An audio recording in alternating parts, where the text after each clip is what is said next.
Hello, I'm Phillip Taylor. I'm from Richmond Green Chambers, and I'm introducing a book called The Road to Freedom, which is a history of the Ho Chi Minh Trail, written by one of my colleagues, Virginia Morris, and her husband, Clive. It's a fascinating book, well worth reading. It's got some very interesting colour photographs in it, and you really do feel that you're in this particular part of Southeast Asia. What I've done is I've called the book a travel book with a difference. It's available in a detailed written book review on the internet, on many sites which you can find.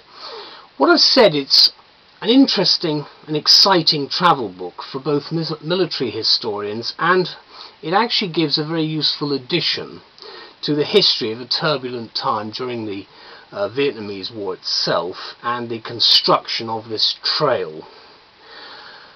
What we've got here is a person and with her husband who took the photographs, who's written the book because she has a detailed local knowledge of what they've actually seen during their travels together.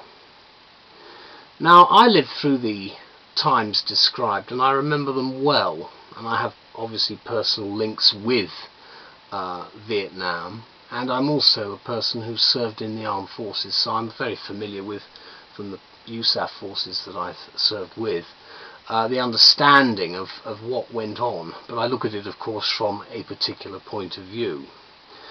The Ho Chi Minh Trail was of course a decisive factor in the defeat of the United States forces during the conflict, and at its peak, over 16 years, the trail ran through North and South Vietnam, Laos and Cambodia.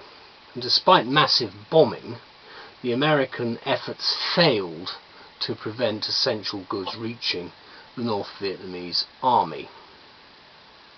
What's important about this book is the attention it pays to detailed research, the places photographed and visited, and the people interviewed. Morris and Hills were the first Westerners to traverse the entire length of the trail, and they produced what I think is a balanced and fascinating account of what is a most remarkable feat of both engineering and tactical warfare during that war.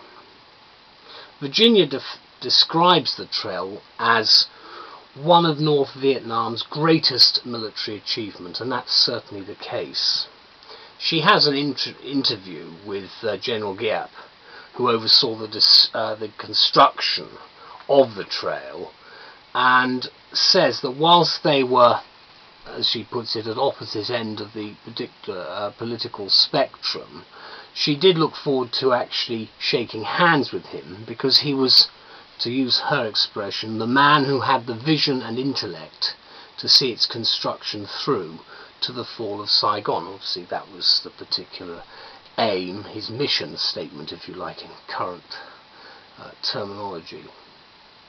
Mind you, it's always difficult to look at these so-called achievements without considering the human cost involved. We're talking here of 120,000 people who worked on the trail and over 20,000 people who died, with 30,000 seriously injured. So you see the human cost. A war poem was written. I'm going to give you an extract from Pan Tien Diat, and this is the concept of the project. The words are quite full of imagery.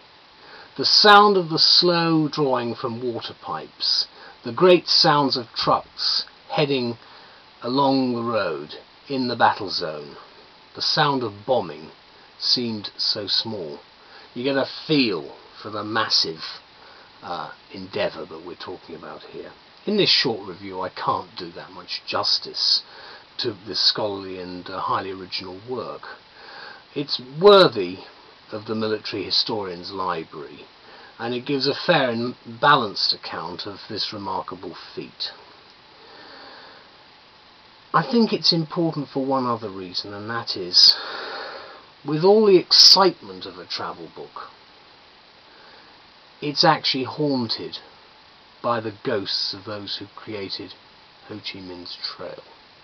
and I think it's an important book for that reason, if for none other. It's well worth reading. Thank you very much.